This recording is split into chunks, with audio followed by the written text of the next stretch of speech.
Black Mirror. In the world of Black Mirror, the most dangerous AI isn't the kind that tries to kill you. It's the kind that decides how much your suffering is worth. This universe runs on data, and people are just numbers, ratings, and behavioral models. What you watch, who you love, what you fear, every flicker of emotion is tracked, analysed, and sold. Sound familiar? It should. Black Mirror isn't science fiction. It's a distorted reflection of the present, dialed 15 years forward and stripped of ethical breaks. In this universe, you don't need monsters. Your worst enemy is a 5-star rating system. Step out of line. Drop to 3.7. Now, you can't rent an apartment, can't get on a plane, can't even speak without permission. Love is a testable variable. Grief is a market. Justice is outsourced to mobs. Likes and shares decide guilt. And when the tech finally turns on you, there's no explosion, no killer robot. Just silence. You're still alive, still conscious. But the algorithm decided you're irrelevant. What makes this universe so dark isn't the tech. It's the fact that everyone agreed to it. It's not a dystopia forced on society. It's a dystopia built by demand. Warhammer 40K. 40,000 years into the future, humanity has conquered the stars. And it was the worst thing that ever happened to it.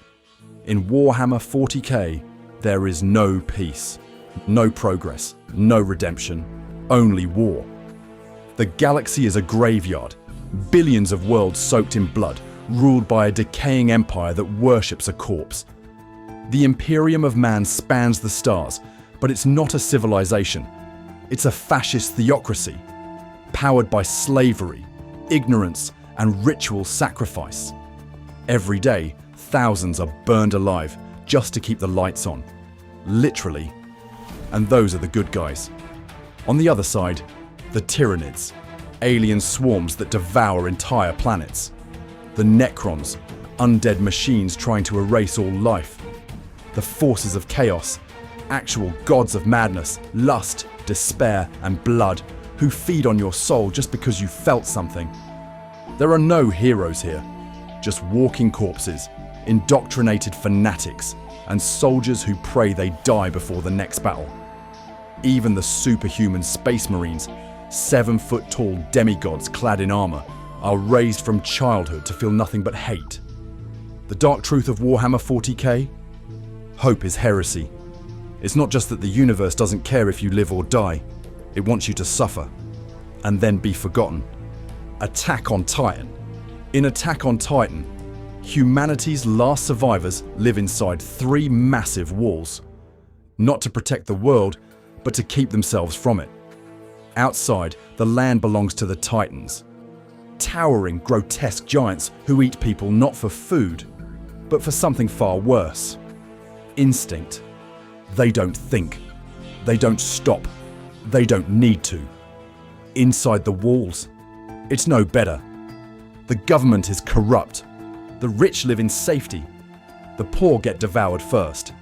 Every mission beyond the walls is a suicide note. Every battle is a massacre. And when you finally start to understand the truth, you wish you hadn't. Because the Titans aren't monsters. They're victims. You're not the last hope of humanity. You're a product of war, built on lies, manipulated by powers so old they forgot why they're still fighting. In this world, you're not a soldier. You're livestock with a death wish. The Hunger Games. In the Hunger Games, the end of the world already happened. Civilization collapsed. The people lost. And the survivors rebuilt something worse. Every year, 24 children are forced into an arena to kill each other on live TV. The rich watch it like the Super Bowl. They sponsor their favorites. They gamble on them. And when the blood dries, they party. The capital isn't just evil, it's insulated. It's a city of glowing towers, silk garments, and cosmetic surgery for fun. While the rest of the world starves in labor camps called districts. Each district has one job: feed the capital. Food, coal, weapons, electricity, everything flows inward. In return, The games, not just punishment for rebellion, a message, a spectacle. This is what happens when you fight back. This is what happens if you dream. It's not just violence, it's curated, choreographed, edited for maximum emotional response. And if you survive, you don't go free. You become a tool, a walking billboard that says, "The system works." What makes the Hunger Games universe so dark isn't the death toll. It's that the audience never stops watching. The capital doesn't rule through war. It rules through attention. And the scariest part? In a world like that, the people cheering aren't villains. They're just entertained. A quiet place. The world of A Quiet Place didn't end with fire or war. It ended with a sound. No one knows where the creatures came from. Alien, engineered, it doesn't matter. They arrived, and anything that made a noise died. These monsters don't hunt for food. They don't think. They don't negotiate. They listen. With hearing so precise, they can detect a whisper from hundreds of meters away. One step on a creaking floorboard, one cough, one scream, and you're gone. Cities fell in days. Governments collapsed in silence. Now, the last survivors live in absolute stillness.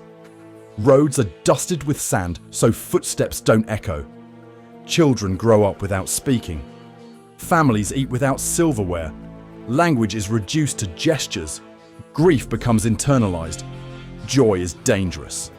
Even giving birth, the most human moment of all, becomes a suicidal act.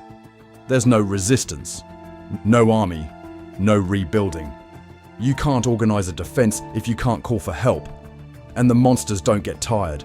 They don't patrol. They wait. Patient, precise, unstoppable. What makes this world one of the darkest in fiction isn't just the threat. It's the silence.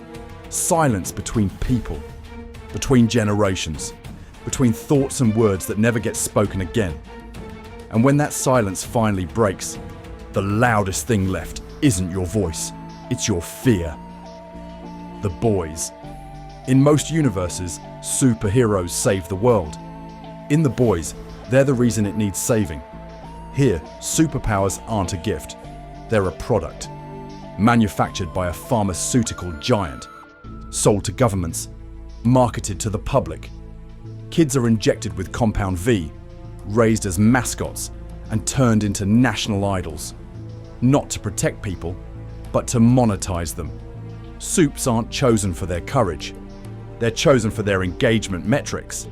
And the stronger they are, the less human they become. Take Homelander, the most powerful man alive.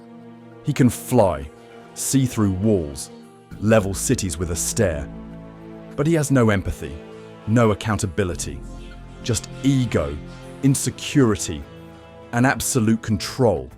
He doesn't protect, he performs, smiling for photo ops after leveling a village, waving at parades while blackmailing senators, all while the world cheers, buys the merchandise, and clicks like. Because in this universe, optics are more important than lives. Superheroes kill civilians, stage crimes, commit sexual assault, and it's all buried under NDAs, PR campaigns, and hush money. And if you try to expose them, you don't get justice. You get spun, painted as a liar, or worse, collateral damage. The Boys isn't about villains hiding in the shadows. It's about monsters in the spotlight. And the terrifying truth that in a world built on power, the biggest threat is who the crowd decides to worship.